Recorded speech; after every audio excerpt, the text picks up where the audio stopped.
Hello, friends. I hope you're all fine. The topic I thought of picking up today is a very serious topic, and it deals with the violence in relationships or abusive relationships, not necessarily physical violence. Abusive relationships could be domestic abuse against anyone, usually husband, wife, live-in partner, spouses, boyfriend, girlfriend, or any family member. Abusive relationship तो abusive ही होता है और हमें इसके बारे में खुल के बात करनी चाहिए. ऑफ कोर्स इंडिया में ये नहीं है कि मेन विक्टिम्स नहीं हैं, पर विमेन, वल्नरेबल लोग, बच्चे ज़्यादा हैं. I will talk about, first of all, this abusive relationship in domestic scene, mostly for women now, and my second podcast, which will follow immediately, will be for men. वो भी हमारे दिल में रहना चाहिए कि उनके साथ भी हो सकती है. ये abusive relationship कैसे शुरू होता है? People from all walks of life suffer from it, and all genders. कोई social status का फर्क नहीं है किसी के भी साथ. आपने बड़ी बड़ी एक्ट्रेसेस का सुना है, चाहे जीनत अमान हो, जो ऐसी परवीन बॉबी ऐसी रिलेशनशिप्स में रही हैं जहाँ एब्यूज्ड थी. तो एब्यूज जो है वो यूजुअली ग्रेजुअली शुरू होता है, धीरे धीरे. और जो ज़्यादातर एब्यूजर्स होते हैं बहुत जल्दी अपनी अगली साइड नहीं दिखाते. शुरू में बड़ी रोजी पिक्चर पेंट करते हैं, धीरे धीरे they disconnect you and isolate you, सबसे अलग कर देते हैं. ये कैलकुलेटेड मूव है. आपको फ्रेंड से, रिलेटिव से आपको सबसे दूर कर देते हैं, आपको मोल्ड कर दें, अपने पे डिपेंडेंट बना लेते हैं. और तीसरी चीज़ ये है, जो विक्टिम होता है ना, उससे अब्यूज़ की आदत पड़ जाती है. उसे लगता है कि ये शायद नया नॉर्मल है. अगर रोज़ कोई मेरे पे चिल्ला रहा है तो शायद यही लाइफ है, या रोज़ कोई धक्का देता है तो कम धक्का, ज़्यादा धक्का, कम चिल्लाना, उसको ये लगता है ये नॉर्मल चीज़ ही है. एक चीज़ बहुत इंपॉर्टेंट मैं आपको बताना चाहती हूँ कि there is a cycle of abuse. अगर आप इस साइकिल को पहचानते हैं तो समझ जाएं आप इस विक्टिम हैं और आपको इस साइकिल को तोड़ना है और इसमें से स्टेप आउट करना है. तो क्या है ये साइकिल ऑफ अब्यूज़? 4 स्टेजेस हैं. पहली स्टेज है कि टेंशन बिल्ड होती है, धीरे धीरे टेंशन. डेली लाइफ के स्ट्रेस से विक्टिम की क्या आदत पड़ जाती है, वो उसको प्लीज करने की कोशिश करता है, वो एब्यूजर को खुश करने की कोशिश करता है कि भाई क्यों टेंशन बढ़ रही है. जो सेकंड स्टेप होता है, बहुत जब टेंशन बढ़ जाती है, कि एब्यूजिव इंसिडेंट होता है. वो एब्यूजिव इंसिडेंट वर्बल हो सकता है, इमोशनल हो सकता है, सेक्सुअल एब्यूज हो सकती है, एंगर, इंटिमिडेशन, वायलेंस, कुछ भी हो सकती है. तो वो इंसिडेंट अकर करता है. हर एक की अलग थ्रेशोल्ड है, किसके साथ क्या हुआ, हर एक रिलेशनशिप. उसके बाद तीसरा फेज है हनीमून फेज. इसको हनीमून फेज इसलिए कहा है, सॉरी फॉर सरकाज़म, क्योंकि इसमें वो अपोलोजाइज करता है, फॉरगिवनेस के लिए बेग करता है, गिफ्ट्स देता है, लव दिखाता है और शो करता है कि भाई मैंने गलती कर दी. इस टाइम आपको बहुत फर्म रहना है, क्योंकि ये वाला टाइम है जो आपकी मेटल को टेस्ट करेगा कि आपने उस झांसे में नहीं आना. चौथा फेज है एक काम का, शांत का पीरियड आता है.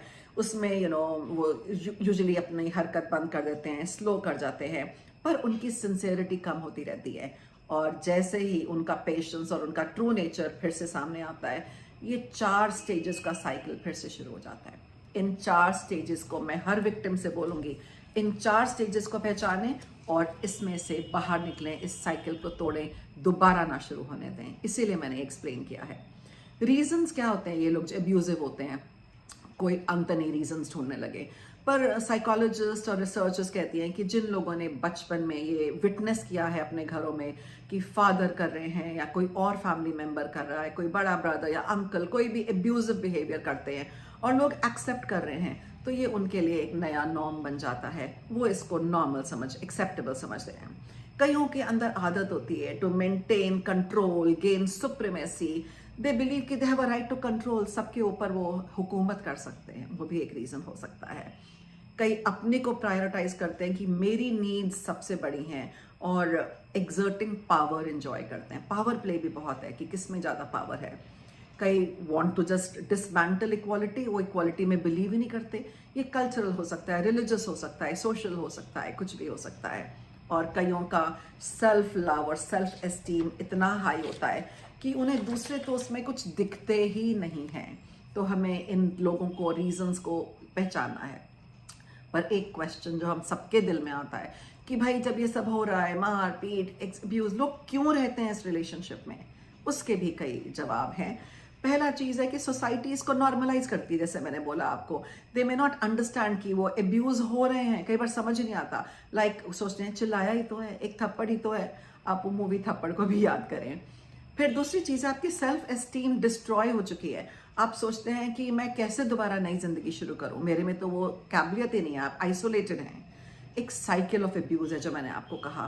तो आप जब अपॉलॉजी वाला हनीमून पीरियड होता है, कोई गिफ्ट दे देता है, आप पिघल जाते हैं और नहीं निकलते, और फिर से उसमें आ जाते हैं कि शायद चीजें बदल जाएंगी।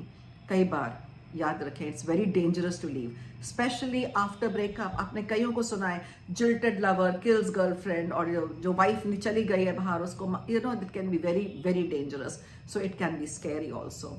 फिर हार्ड टू, पांचवा रीजन है hard to escape the cycle of control, because now please remember, on an average ये रिसर्च कहती है कि इंसान 7 बार 7 times they try to leave such abusive relationships before they are able to succeed, on an average 7 times. Society also perpetuates a do or die situation, ride or die, कि भाई इसी relation में रहना चाहिए, forgive कर दो, forgive and forget कर दो। कई लोग इतने लो सेल्फ एस्टीम में होते हैं कि अपने को पर्सनली रिस्पॉन्सिबल फील करते हैं उनके बिहेवियर के लिए, कहीं मेरे में तो कुछ कमी नहीं है। they also believe that if they stick it around, वो अच्छे रहेंगे तो शायद चीजें बदल जाएंगी। एक सोशल प्रेशर भी उनको रखता है, परफेक्ट रिलेशनशिप जैसे इंस्टा पे, फेसबुक पे, कि हमारा भी ऐसा होना चाहिए। औरों का डर बहुत है कि how will society react, fear of others, फिर एक बहुत लंबी लाइफ शेयर कर चुके होते हैं, they share a life together, sometimes marriage, children, finances, ये भी बहुत बड़ा रीजन है। आप बच्चों के करके भी कई बार बैठते हैं। और फियर है, इंटिमिडेशन है, थ्रेट ऑफ फिजिकल हार्म है, कॉन्सिक्वेंसेज हैं कि क्या होगा, कोई केस होगा, या मैं अफोर्ड नहीं कर पाऊंगी, या मेरा इसके बाद क्या होगा, मैं शायद इसी रिलेशन में रहूं।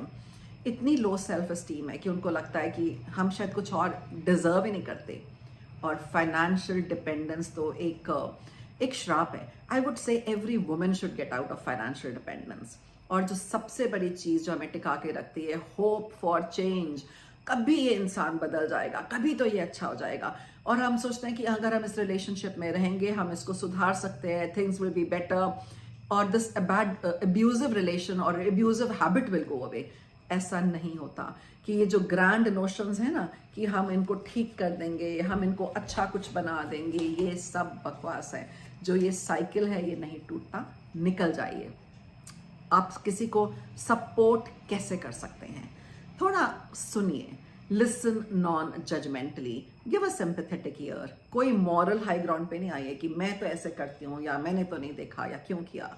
उनकी फीलिंग्स को ध्यान से सुनिए, एंग्जाइटीज को सुनिए, ऐसा दिखाएं कि आप उनको बिलीव करते हैं, सपोर्ट करते हैं। Don't start with oh I don't think so, I wish, do you think so. No, just believe them, hold their hand, provide information, help, professional help if needed. Respect their decisions. Whether they want to leave such a relation, it has to be their choice and their autonomy and their choice. I would say सबसे ज़्यादा safety first. Their safety is most important. कोई भी threat लगे, help करें उन्हें कोई harm आने से पहले निकलने में। और keep your eyes open and skinned and अपने को aware रखें ऐसे विक्टिम को स्पॉट करने के लिए। Save a life and save a heart and mind. Probably हमें कई बार पता भी नहीं होता कि नेक्स्ट डोर भी कोई एब्यूज का विक्टिम है, तो आपको थोड़ा अवेयर रहना है। मेरी नेक्स्ट पॉडकास्ट में जो मेल विक्टिम्स हैं, मैं मेन की बात करूँगी, उसमें I will also talk about how to spot a victim. So do take a look at it and listen to it, and I hope it has been of some use to all of you. Do share your comments and let me know how you feel. Have a nice day, all of you.